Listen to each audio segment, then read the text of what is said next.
Welcome to the second episode of Pub Politics. Yeah, this week we're doing Mexico. I'm leading it this time. And beer of choice today is Modelo. Very good beer. I love Modelo. The bottle annoys me though. No, I like it. It's short and fat, like you. So I really do. I quite, enjoy a Modelo.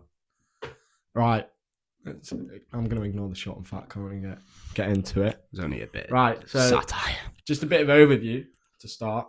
What are the three countries that Mexico borders with? Quite an obvious one. And then two that you USA. Yeah, there you go. That is, how many miles long do you think that border is? It's most frequently used, really big. Most frequently crossed border in the world. Yeah. I'm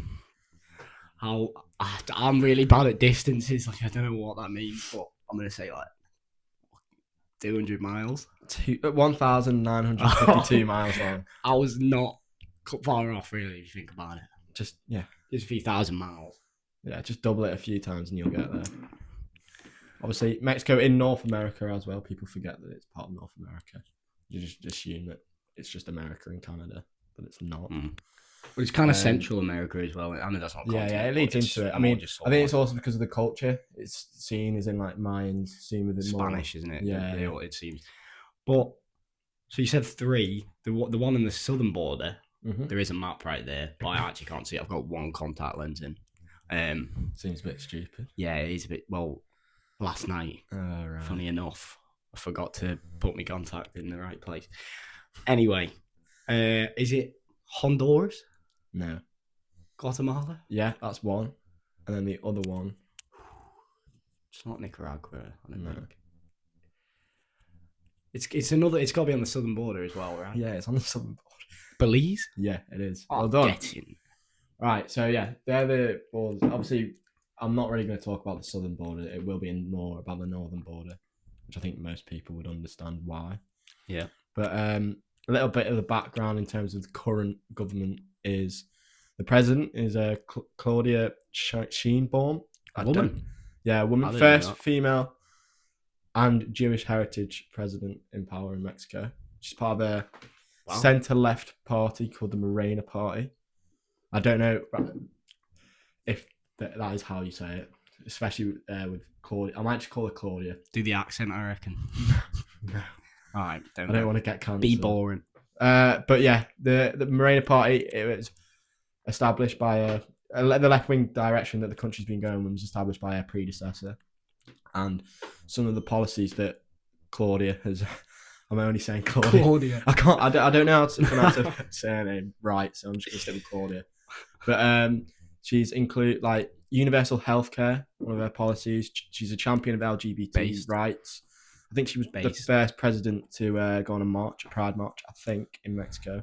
Abortion rights, mandating minimum wage above the rate of inflation, and an extension of more welfare to address inequality in Mexico. Wow. So these are the policies that she's trying to drive. And from 2024, in October, since she was elected on office, she's maintained an approval rating of around 70%. So it's one of the most... Whoa, that's a lot. Yeah, it's a I feel like we high are, rating. like, actually, in the UK, though, I feel like it's always really low. Like, I swear, I was watching Mehdi Hassan and Owen Jones on a podcast, like, before I came here, and it was saying, like, 2% of people said that Starmer was, like, a great prime minister. 2%. Like, I know, like... He wasn't liked, but 2% is insane. But yeah, so she has got high approvals, but she has been facing questions as she's come into it. She's now nearly 2 years into her presidency. So, but she's quite a left-wing president, especially in the current climate in the Americas where there is a lot of right-wing populism growing. Obviously, you've got Trump in America. You've got Argentina, Milei. And then is that his name this time? You got that? I think it is Javier Milei. I think could be wrong there, but yeah, no. So another policy she's helped lift, along with their predecessors to the Morena Party, since they've been over 13.5 million people out of poverty. So this has gained praise from the likes of Zoran Mamdani. So yeah, Zoran Mamdani. Come on, man. All right, your pronunciation's I'm not good at not doing very well today. Yeah, I know. But yeah, no, I didn't know that. So she's the president. How is like Do they also have a prime minister? What is the system of government? I don't think so. She used to be the head of government in Mexico City. So I think that's like a mayor type role. Right. Okay. But she was a predecessor, who his name has gone out of my head. She was a long supporter of him, and then she took over. But she's quite different to him in a way, in terms of the way she deals with the media. But yeah, well, she seems to be doing it quite well at the moment. But she does power to Claudia. No, she does face two big questions, two challenges, I'd say, and one is the ever consistent cartel. And in terms of the cartel, they are the 5th largest employer in Mexico. I kind of thought they'd be higher than that. Well, this is the common misconception with Mexico. People just think everyone's in the cartel. Well, so it's not true. I wouldn't say I thought that everyone was in the cartel, but yeah. What do you think the population of Mexico is? 133 million. Yeah, right. Okay, I think you remember from me saying that the other day. But by the way, my original guess was 130 million, so that's pretty. Yeah, it was pretty good.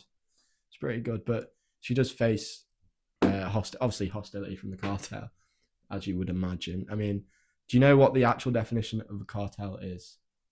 A big group of people who... You said men, a big group of men. I was going to say men, but I don't know. There's probably women in the cartel. I don't know. Big groups of men who sell drugs and kill people and do bad things, I reckon. The actual definition isn't big people who sell drugs. Big people? As a big group of people. Oh, big group of people. To be in the cartel, you have to weigh over 100 kg. No. So the actual definition is organised criminal groups that can facilitate the production and sale of drugs, and then they evolve into more crimes, so like extortion, trafficking, obviously.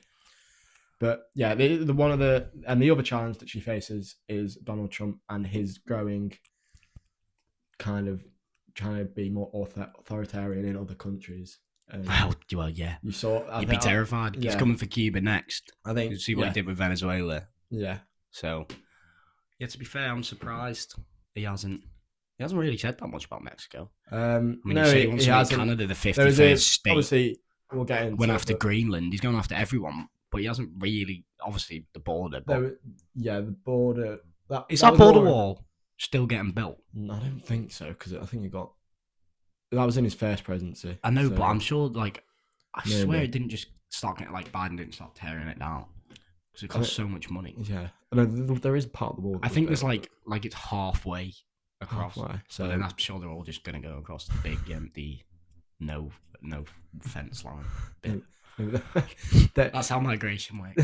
Yeah, right. No, right. So, and then I will tell you as we move on the 2 most powerful cartels. Do you know the name of any of them?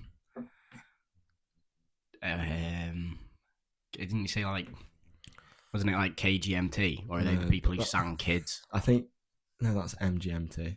Close enough. I think you've something like that. I think you've mixed MGMT and the Russian secret police. Was it KGM or some shit? KGB, yeah. You've mixed them and MGM. No, I know the KGB. Anyway, the 2 cartels, we're going to focus on one, but the more established, well-known one of the last. So they're the big competitors. Yeah, these are 2 big competitors. But clumped together, they're called the cartel. So when people say the cartel, they mean the cartel, all the different groups together. Yeah, it's not one big organisation. There's not one just big organisation. I didn't know that. I kind of just assumed that. Obviously, I knew there'd be factions and stuff and different people doing it. But when people say the cartel, you just kind of think it's brandishing, but group of. But I think the problem that, and I think a lot of Mexicans dislike about the whole cartel culture thing is, especially people in the West, they think that everyone is they just automatically group everyone together. So cartel is synonymously linked with Mexico, and it's just not really the case. As in, most people in Mexico are obviously the victims of, of course, the cartel. But the first one is the Sinaloa cartel. So this is the more well-established cartel. Sinaloa. Yeah, so it was led by the notorious El Chapo. I don't know if you've heard of that name. I've heard of El Chapo, yeah. Up until 2019, before he was put in prison in America. I thought he was old, I thought he is very old. He has his own TV series on Netflix made about his life. I think I think I might have watched that. But I can't remember. There's also that's also another issue. I think is they are glamorized sometimes, and Yeah, definitely. um, I mean, even in Narcos, like looking at, I know that's different, but like Pablo Escobar, like everyone sort of thinks Pablo Escobar's cool. Mm. You know what I mean? Like, but Yeah. he was obviously terrible bloke. But, yeah. And then the one we're going to focus on today is the Jalisco New Generation, so the CGNG. Close enough. CGNT. Sorry, CJNG. Even I got it wrong, and I was reading it. But CJNG. yeah, they've been more prominent in recent months, as we'll get into it. Why? There's people, it mainly filtered around the world. What happened in the recent months in Mexico with the killing of El Mencho, who was the former leader. Yeah. Before his death. But yeah, so the CJNG, it's a bit of a mouthful. It is a bit of a mouthful. Founded in 2010, and they have 20,000 members, around roughly 15 to 20,000 members. Wow, that's quite a lot of people. The territory lies in the west, mainly the Tierra Caliente region, which my Spanish ain't great, but I think that just means hot land. It translated. What did you say it again? Tierra Caliente. Caliente is defo hot. So Tierra is either mountain or land. Hot land. That's the region in translated. Pretty fair thing to name. But the stronghold is Jalisco. So that's a region. Right. And it has expanded control in it almost in a franchise model. So they've allowed affiliation to smaller cartels, which has allowed them to increase their power in the last 16 years since it's been founded. How many, according to Forbes, how much do you think they're like worth in terms of assets? Oh, bloody hell! That's tough. How much money? I feel like I'm gonna get this horrendously wrong, but let's go with 20 million. 50 billion. Fucking hell, 20 million. 50 billion. Yeah, that's a lot. It's a lot more than I thought, to be honest. It's a lot. So they have expanded their influence across a number of countries. So I'm going to go through each one, but you're going to have to try and guess them. All right. The influence that they have more, but these are the most prominent countries that have influence over. So one, you'll get straight away. What country do you think they have influence in? America, yeah. And there's 3 South American countries. Brazil, yeah. Argentina. No. Colombia. Yeah. Venezuela. Yeah, Venezuela. So Colombia, Venezuela, Brazil, the UK and Italy in Europe. The UK? Yeah. I've never seen any cartel here. I think they're a bit more street smart, yeah. Yeah. And not hanging around Formby. That's a good point. Yeah. Although they have the money in Formby to, you know. True. In Asia, China and South Korea, Nigeria, Angola, and then they have connections to Russian arms dealers, yeah. So, on control. They mainly profit from meth, fentanyl, extortion, fuel theft, kidnapping, mining, and smuggling. So it's more than just selling drugs? Yeah, it's a lot more than just selling drugs. Their tactics is extreme violence, public executions, bodies have been displayed on social media, and intimidating media. So I think people just think that it's all about drugs, but the cartel, and this is obviously the smaller cartels, but they exert their influence in different ways. So my sister, who did a year abroad in Mexico, she went to this bar every day, and he had to pay the cartel, and if he didn't, obviously his place would just be trashed. Like it's all these little things that they have control over that and then you get into more high level where they've infiltrated like local, state, and then federal politicians, judges. I mean, I'll give you an example. In 2020, assassins killed Judge Yorio Vallejos, his wife in front of their 2 young children, because he was pursuing court cases on the cartel. So it's this type of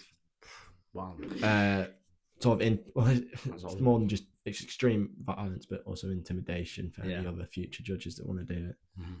I mean, the cartel has kidnapped and disappeared civilians. And we'll get into disappearances later on, but there's some people that just haven't been found for like 30 years, and people still say. And this is the problem with, I think, one of the main problems the government faces. There's always been a lack of sort of, I don't know what the word is, but like people aren't confident in the government in terms of dealing with these types. Yeah. So that'll be a topic that we come back more into detail with disappearances. But just for example, now in March 2025, activists discovers remains of hundreds of recruits at a training camp in Jalisco for CJNG. So it was in a ranch in Jalisco. Just hundreds of recruits that they've recruited, their remains were just found. And this weren't discovered by police, as you maybe think it was activists. Right. So there's quite a big movement. I think on the 26th of every month, there's a march that takes place in Mexico City where it's about the disappearances and trying to raise awareness about it. Obviously, that already is in Mexico, but I think the amount of like the grip that the cartel has had, it's been a constant like reminder for a lot of civilians, especially in poorer regions where they have a lot of control. It's not something that the government, I think, people think that they're doing enough about. So it'll be interesting. That's the main question that the president will face. Obviously, I think you can only serve. I think it's a 6-year term, and you can only serve it once. Right. Okay. So she's in until 2030, and after that she will have to be succeeded. But yeah, I feel like this whole podcast is just going to be silent. Like, God, that's awful. Just witnessing everything you say. Yeah, no, it is a bit dark, but I think the thing is though, I'll kind of want to stress the fact that Mexico isn't just cartel. Obviously, we're going to focus on that a bit today, but yeah, it's like one of the busiest tourist destinations as well. If you think in the south of Cancun, with a lot of people from Europe that can come over, and then also Mexico City. That's one of the most interesting cities in the world. I mean, how many feet above sea level were they? Obviously, England played Mexico. I think it was like, I don't know, but it was equivalent to like the height of the Alps. I think I heard. Was it? That is pretty mental, isn't it? Yeah. But yeah, I don't know. Didn't affect them though, did it? Didn't affect them. Certainly not Jude Bellingham anyway. But altitude, mate. It's about attitude more than altitude. I'll tell you that, boys. It's a bit of a little play on words there for you. Anyway, kept continuing. No, I think World Cup it felt so much better in Mexico than it has done in America or Canada. I wish with all this Trump bloody controversy. Well, they're out. It's a joke, by the way. Yeah, out, so it doesn't matter. Made me happy to see. Yeah, they're ruining football. Whoever's involved in this, stop it. See what Lukaku did when he scored his goal. Yeah, but then he just did all that. No, he did the Trump dance.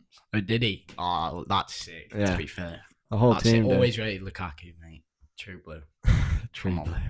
What a boy. So the key leaders of the CGNG, well, I've got the two. So the current leader, Juan Carlos Valencia Gonzalez. That is the most Spanish name I've ever heard. He's the stepson of El Mencho.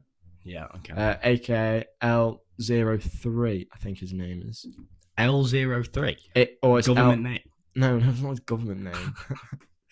His government name is Juan Carlos Valencia Gonzalez. Same guy. Same right, guy, okay, yeah. L03. I think catchy. The US State Department currently offering up to $5 million in reward for information leading. I thought you were going to say for his death. Then. No. And then the other leader, now dead, is Ruben Nemesio Osigora Cervantes. I've definitely butchered that name, so I apologise. But AKA El Mencho. So that's El Mencho. That's El Mencho, yeah. I can see why. He was the founder and leader. It's a lot. Died in February 2026. Obviously. How did he die?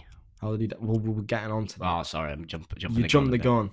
I'm gonna first talk about the key factors attributing to their rise from 2010. Because founded in 2010. I mean, it's fairly recent. It's not that long ago, really, is it? Yeah. So, key factors attributed to their rise. Control of the Mexico Pacific coast, key trafficking routes. Pacifico. Sorry, I got confused with the beer. Recruitment of police officers, soldiers, and local groups. So this franchise model that they've kind of introduced in terms of affiliating themselves with smaller cartels has allowed them to really branch out. And then quite extreme violence and confrontation of security forces. So in 2015, they shot down a military helicopter, killing 9 with a missile. I think it was a missile or an RPG. So they've got missiles as well. Well, yeah, they've got everything. We're talking about missiles. We're talking I didn't about, think they had missiles. We're talking about a cartel, almost a business that has $50 billion in assets. Well, yeah. I think they can afford an RPG or two, maybe.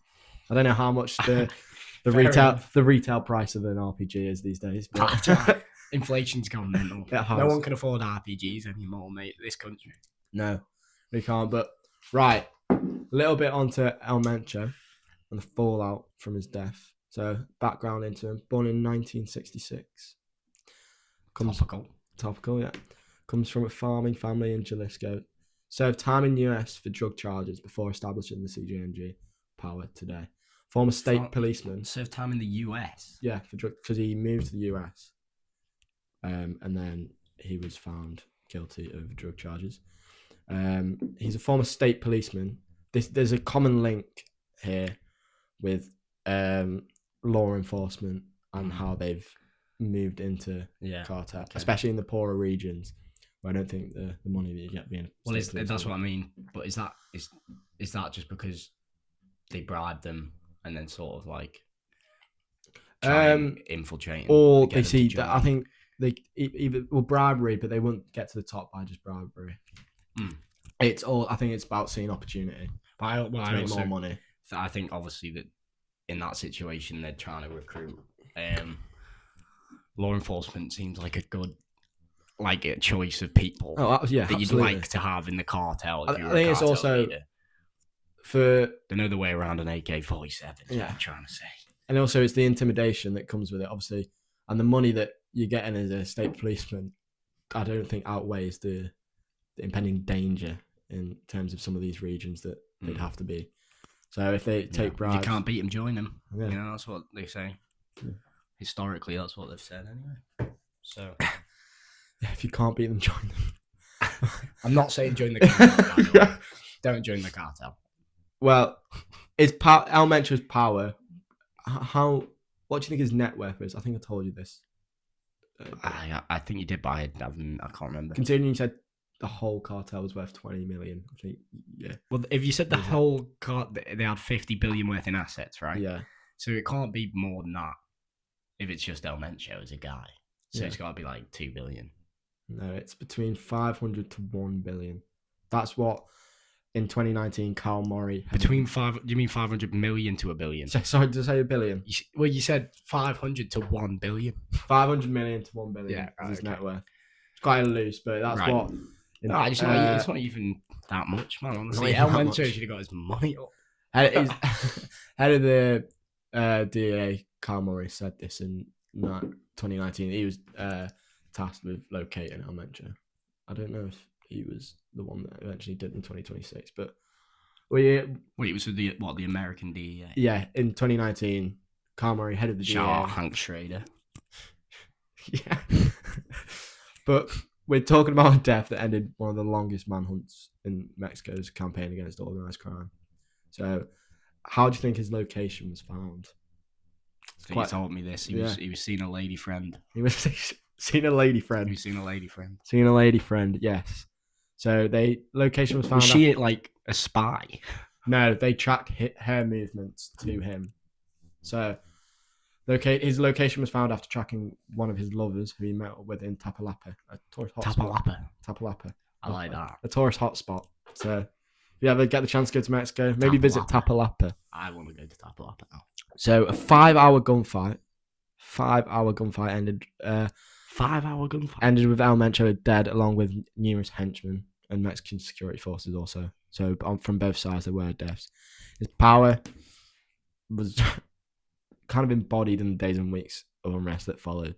I think it did break news in the West Yeah, I remember. I don't know anything about Mexico really. I haven't really researched anything about it, but I remember seeing that on the news, like it was a massive thing because before you were going in Easter, I remember it being like it all kicked off, and we were like, Oh yeah, you going to Mexico now? It feels like a bad time. it was more a problem for Americans because Mm. the CIA, I think Mexicans had the Mexican security had kind of lent on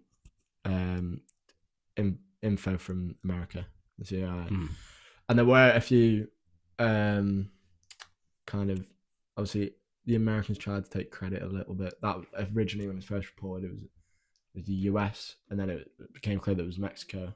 There was even a report that said CIA officer strangled our Mencho's death, which isn't true. How did he die? Get shot? Get shot, yeah. He was wounded. And he died in the helicopter to hospital. So he didn't die. So they captured him, obviously wounded, and then he died in the helicopter over to the hospital.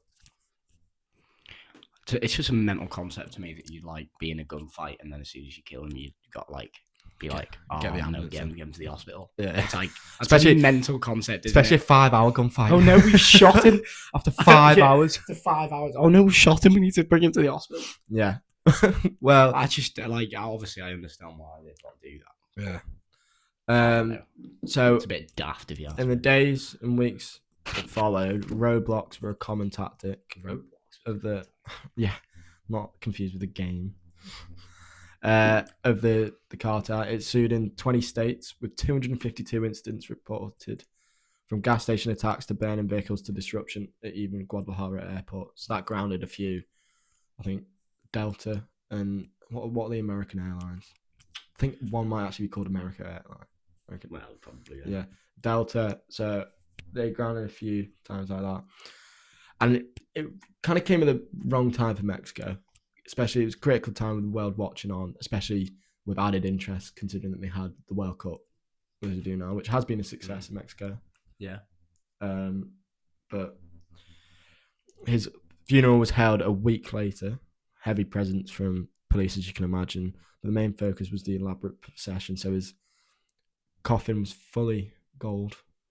Of course it was. Just to showcase his wealth and power. But yeah, so my sister, I wanted to speak to her, but she speak to one of her mates from Mexico out there, and she did say that Mexicans don't like talking about the cartel. You don't just openly speak about it. And I was like, did it affect? It didn't really affect many civilians in terms of in Mexico, in terms of going about their daily life, which it kind of the news, how it was kind of relayed, it was like Mexico's in complete shutdown. It wasn't, especially in a place like Mexico City where the state really controls that area. It was more in the, again, poorer regions, like Jalisco, Sinaloa, but Guadalajara. But although Guadalajara is quite a wealthy area, I mean, I think you can go. It's quite a tourist destination. I don't know. I've got no idea, mate. But yeah, his death did spark a lot of them, and there's a common. Some groups believe that you shouldn't try and kill the leader because it can cause more harm than good in the long term. Because they should, and you'll see the Mexican government have been doing it in different ways as well, not just try to kill. I mentioned. I think the thing is that there was such a big manhunt for him. It really is interesting. Obviously, they've got all the money in the world, but how you can like hide for that long? Is it worth it? Just being a constant state of they could get me. I don't know. I don't think it is. I'd rather just not do all that. Yeah, it's too much admin as well. Yeah. Being the leader of the cartel sounds like you've got a lot of paperwork to go through. Paperwork. Yeah, but like. Yeah, it's a good point, to be fair. How do they just, like, not know where they are? Like obviously, Bin Laden took 12 years. Was it? No, but it's talking about manhunt. But the difference is he was hiding in the Afghan mountains. Oh, you're Mexico. I know, but He was found in Tapalapa. This is the thing, though. Well, yeah. But yeah, that ended his manhunt, and I think in the grand scheme of things, it's kind of just a small it's not that big of a deal in terms of like it's a widely reported thing because it's like we've got the leader, we've killed him. Yeah, it's a headline. It's a headline. But in terms of significance in Mexico, it's not that big because he's going to be replaced. Yeah, it's just that's just the way it is, isn't it? It was thought for a while that one of his replacements might be a guy whose nickname was El Yogurt. I don't know what Yogurt. I don't know what that translates to. El Yogurt. Yogurt. But it turns out that it is L03. It's believed to be. You don't know. L03. Or that's nowhere near as good as El Yogurt. I think he should just stick with Juan Carlos Valencia Gonzalez. Yeah, that is sick. It's a great name. Juan Carlos might be the best name or double barrel, whatever. That is Juan Carlos, mate. It's because in Mexico, I think they take both their mother's maiden name and their father's name. Yeah, I can tell every name you said. Is that Brazil? Been a whole monologue, mate. That might be Brazil, not Mexico. Well, Brazil have loads of names as well. They definitely do. They have like 12 names. I know. So like every generation just adds their name. It's like Firmino. I thought his name was just Roberto Firmino. It's like Richarlison. It's like all of them. Yeah. You just think it's one. You think they have short names. Turns out they just pick one from 20. Yeah. So they have actually got the longest names of all time. But yeah, I don't know. There's probably a link there as well. Like it's probably not just Brazil. It's probably a lot of South American countries. Yeah. I don't know. But yeah. So now we're going to move. We touched on it before, but we're going to move on to disappearances and femicide now. Quite a hard hitting topic, but yeah. How many people in the whole of Mexico do you think they have listed as missing? Ever? Right now? Currently, as in 10,000. 120,000 people. Oh my god! Are listed as missing nationwide. That's a lot. I know Mexico has a massive population, but that's huge. Yeah, like that's like a fifth of Liverpool's population. Well, how big's Liverpool? I say it's like 500,000. How is it? I thought it was like, probably about right. Yeah, but 120,000 people. So and they're currently missing. Obviously, some have been missing for years, but at what point is someone not missing and they're just like declared just like? I think it's like their body hasn't been discovered, or obviously they just remain missing. Yeah, there are extreme cases where people have been found years. No, I suppose you can never rule it out. Yeah, but graves continue to be discovered, including the state of Chihuahua near El Paso. Chihuahua.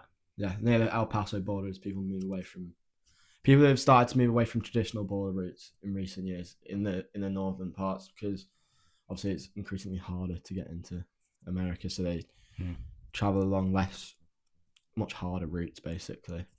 Yeah. And this is the El Paso Ciudad Juarez border, so it's Mexico-US border, and they recorded the highest number of migrant remains of any US border sector, with many bodies unidentifiable. So they can't, like, they don't. Migrant? Like, why are they killing migrants? No, they're not. There's a number of reasons for these. Is it the cartel who are killing them? Well, the reasons are organised crime or evasion of law enforcement / smugglers. So they've been trying to get, and then just trying to simply get across the border. So they're the reasons why it has recorded the highest number of remains. And researchers, so much so that researchers have now created the El Paso Sector Migrant Death Database, because with the amount of cases unsolved.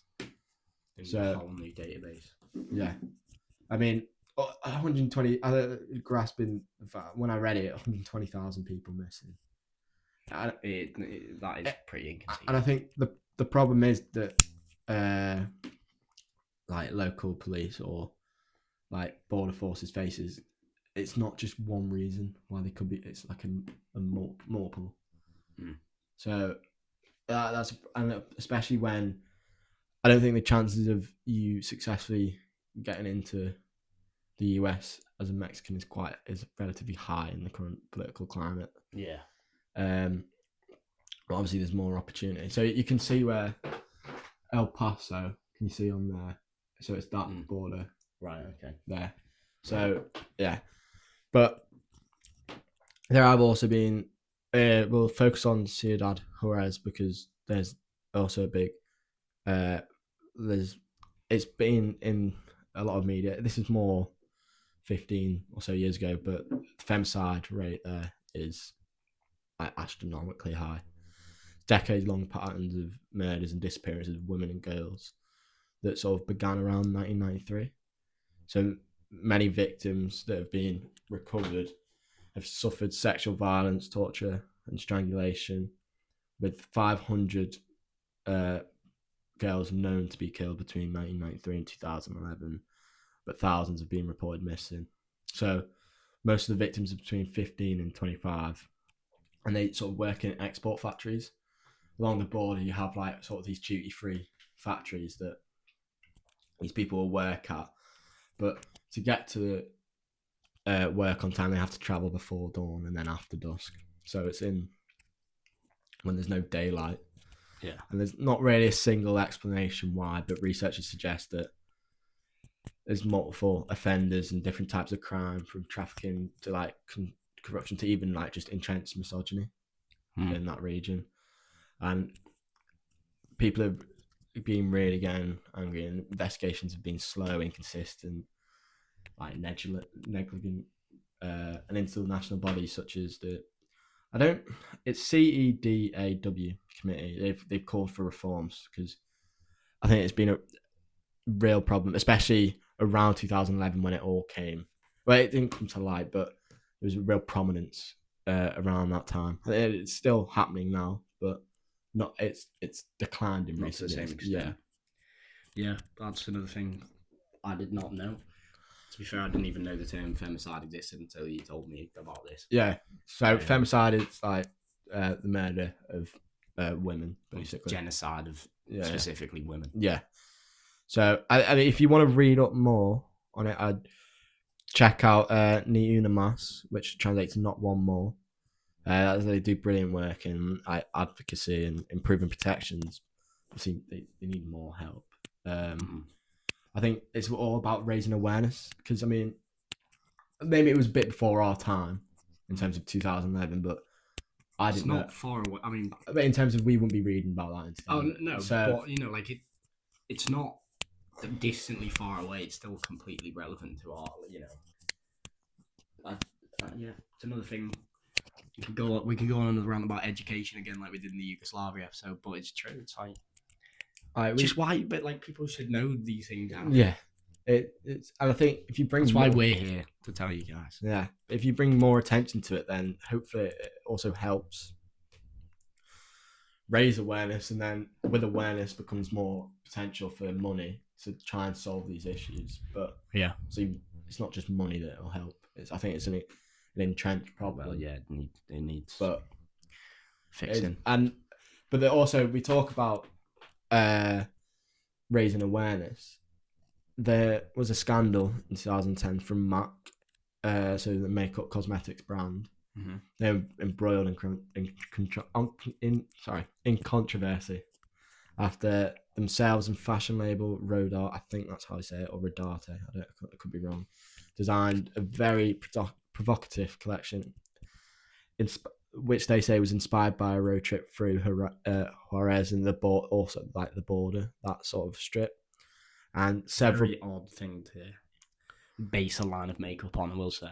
Yeah, so on a trip there, so several products were given names, such as Ghost Town, Juarez, Factory, quite clearly linked. Mm-hmm. Or if it's not linked, then it's quite naive and stupid. Well, yeah, but it's implied. It's specific to not be on purpose. Yeah. Backlash to this was swift. It's like the trivialization of the city, something so serious with an issue like that. They eventually did cancel the worldwide release after criticism, especially from the likes of the National Citizen Observatory on Femicide. and any profits were donated to support networks in Juarez. But if you've got a worldwide global company like that, able to, I don't know how you like that went through HR and like it went through just went through all levels. A global company, they a did massive company, and no one stopped and said, "Hang on, I don't think we should do a this." worldwide collection. But imagine if, and I don't want to compare, but imagine they did a road trip through an American town or American city that faces the same problems, or a British city that faces the same problems, and then they release a collection like that. I think that'd be a lot bigger. I think it probably could bring down the whole company in terms of. Don't buy Mac, ladies or fellas, whatever, But yeah, boycott Mac. Any profits that they did make were donated to support networks in Juarez eventually. But well,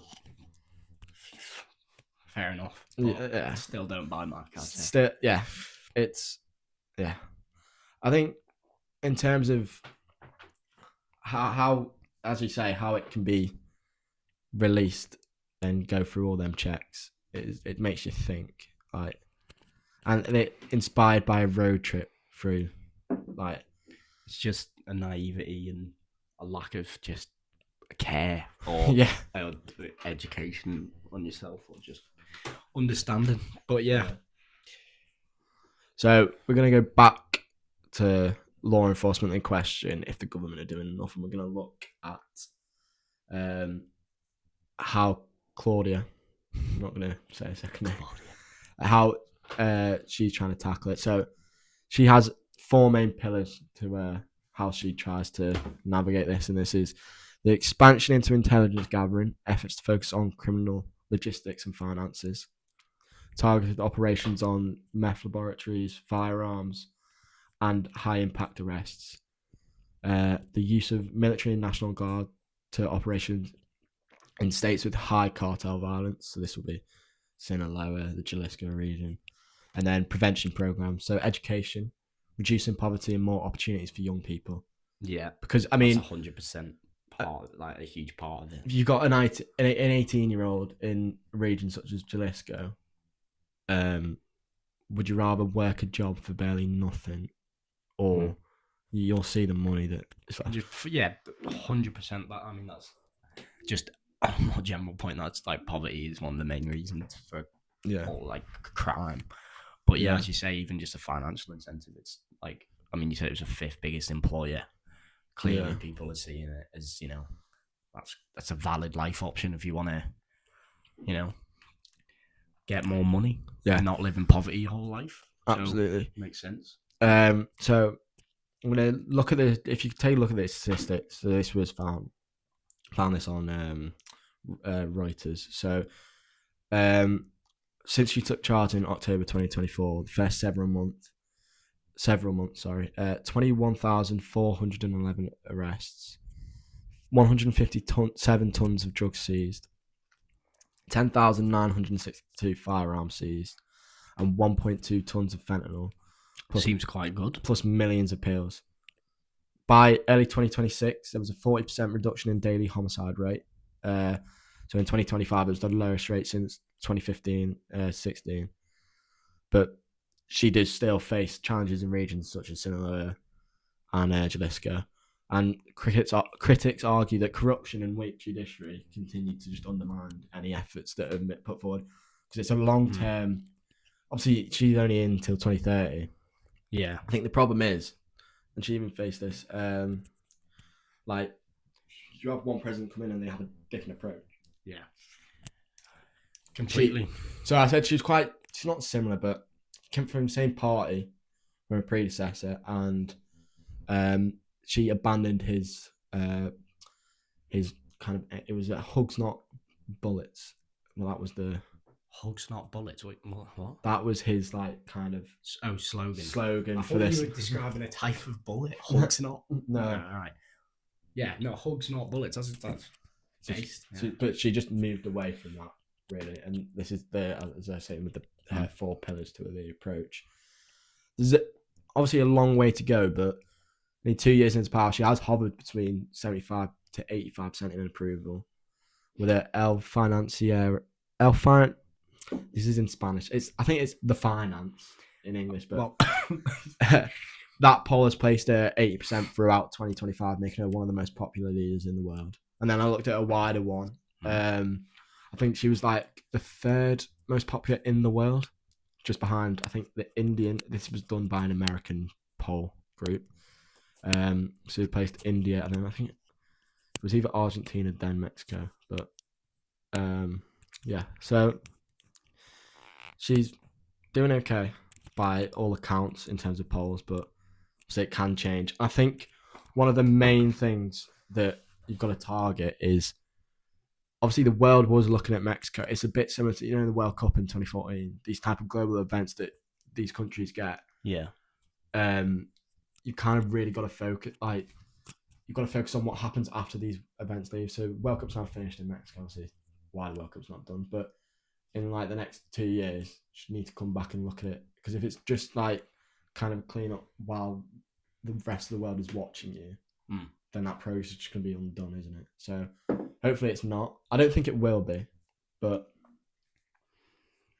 so many in Brazil, they just cleaned out favelas and then didn't replace them, because I think that was a problem in Sao Paulo.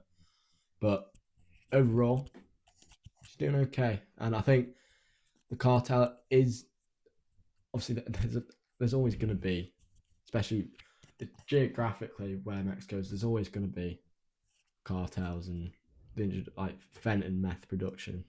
They're the two biggest, but she is targeting it, and hopefully she can keep on doing what she's doing, because them statistics are quite encouraging. But well, I mean, as a man who's recently been to Mexico, yeah, I remember you saying one time that you accidentally get on the wrong bus and go to a cartel town. No, like no, you don't no. want to So, speak about that a bit. No, so basically, you're meant to stay on the federal highway as a tourist. So like the highway, Yeah. And we got on this. We were meant to see it's Teotihuacan, basically these massive pyramids. Not pyramids. Oh yeah. Well, it was to go there, and we got an Uber, and then it was the wrong place, and we couldn't see any pyramids. So I was like, this ain't it. And then there was a bus that pulled up and was, and then my sister went to Teotihuacan. So then we got on, probably a bit naive and stupid in hindsight, but it just kind of went through all the. Instead of staying on the motorway, it kind of went, how a bus obviously does. It was a citizens bus, so it just went through all these like. I know how buses work. Yeah. Yeah. No, but yeah. So that was probably a bit silly, but it wasn't a cartel time. Well, that's a lie, then, because he told me it was a cartel. It's just like where cartels obviously have more influence and control over. But I think one thing that I did realize in Mexico, the amount of like police presence in Mexico City is like we got in the evening, like early morning, late evening, and it was like every street there was a police car, like just standing, just watching. Obviously, we're going to be in tourists, so obviously there's going to be more care probably, but it is the sheer number of like security there is and presence. It does make you wonder why. Do they all have guns? Yeah. So, and then there's some will be on like pickup trucks, like not pickup, but like police pickup trucks.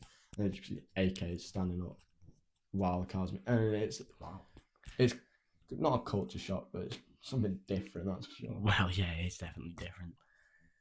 And I remember being in Monterrey, so that's sort of in Nuevo Leon.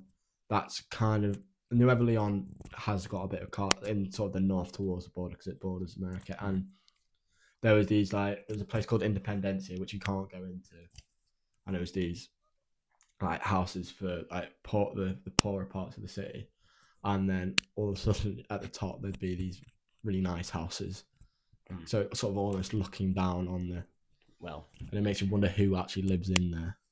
But probably big cartel guys, man. Big cartel guys. Yeah. But yeah, that's all I've got on the Mexico. On El Mexico. On El Mexico. What have you got? Anything you wanna? As I said before, I don't really know anything about Mexico. Yeah. But I've always wondered what that little little sticking out bit is. It's not America. No, it's not America. I know the border. That little That's the bit Pacific. of land. That'll be the. Surely that's Jalisco. It's along the Pacific coast. But I don't even know. I mean, most of them cities you say I've never even heard of, to be honest. So I've been educated a lot on Mexico today. I'd go, if you ever get a chance, just go. I would best like to country. go. And the food. The food's great. And the beer's really good. Yeah. Modelo, Corona. Pacifico. Yeah, it is good. Bit gassy though. Bit gassy. Yeah, like it feels like a very gassy lager place. You know. They've got a Modelo like stout type thing. I didn't like it, but it's a bit like that. Remember that Superbox stout? Yeah, that was horrible. That homeless guy made me down it. Oh wow. It's a story for another day. When we do a Portugal app. I don't want to do that. No, actually, the Portuguese Empire and Spain and Portugal splitting up and dividing the world between each other. Yeah, I think that'd be an interesting episode. No, the only other thing I'd maybe say is about the immigration. Like, I was reading a book about migration more broadly, but it was like using it like Trump's border wall and trying to stop all of the. I mean, obviously, there is a lot of drug transportation over that border. Yeah. But trying to make it harder and building a wall is the worst possible thing you can do for migration. Because famously, if you try and make it harder to migrate and go tougher on migration, you actually end up with more migration. That's just how it works. Why? Because people would still find a way to go where like they're gonna go, and it's not like obviously building that wall hasn't been. I wouldn't say it's been a success. I don't know about you. No. But it's like people have always migrated from Mexico into America historically. It was workers would always seasonally come over to farm for cheap labor, and they still, like, even with the border now, they still need to, that labor doesn't just go, they still need that labor, and they need to find it from the same sort of places, because that's the reason for migration. Where there's a need for work and low wage work, migrants will come in. But that's still completely happening, even though they're trying to make it hard for it to happen. That's still happening. But yeah, other than that, I don't know. Anything else about Mexico? So no, not really. Next week, what have you got? I haven't decided yet, man. I don't know. Oh, I thought it was Cuba. It might be. I do want to do an episode on Cuba. Yeah. I probably will do Cuba. It's very topical at the moment, obviously, with Trump. I mean, I'm pretty sure he said the other day that he was like gonna have the honor to take Cuba. I think they'll be glad with that honor, won't they? We'll get into all that. But yeah, so next week probably Cuba. You'll see. I might change my mind. Yeah, I've been looking a lot into Yemen. I might want to just switch it up, man. Yeah, well, to be fair, we could maybe run, two sort of where we kind of done now. We've done Yugoslavia, North America. Could maybe go into the Middle East, maybe. I really want to do the Middle East. I really like learning about the Middle East. That's my favourite. Okay. Well, so maybe I will switch it up. Maybe I will go Yemen. I do want to do Cuba at some point, but maybe, you've had a whole episode on, Central American. Yeah. Whole shebang. So maybe we go to Yemen. Just we might go to Yemen. Well, we're not going to Yemen. I do want to go Yemen. I'd like to go to Yemen at some point, I suppose. Yeah, why not? But I mean, it's not exactly maybe when the state at the moment. When the budget's a bit bigger, we'll fly to the countries and do a podcast just about that country. That would be mental in Yemen, not gonna lie, mate. In Yemen, yeah, probably not currently. Yeah, well, we could go and deliver food to stop all the babies from starving. Maybe in the process, go on an aid trip. Yeah, well, but yeah. Anyway, we're yapping on now. But yeah, thank you for watching. Yep. Let us know anything in the comments. That if you have any opinions, or let us know. If you want us to do a country. Or if you want us to do a country, then let us know. yeah, other than that, like, share, subscribe. We do also have a TikTok now. So pub, I think it's pub_politics1 is the handle. It is. So yeah, we would just be posting clips from that. So go help us out over there. Help us try and blow up. Help with two little lads out. Yeah, no, I don't want to. Not literally. Anyway, yeah. thank you. See you in a bit.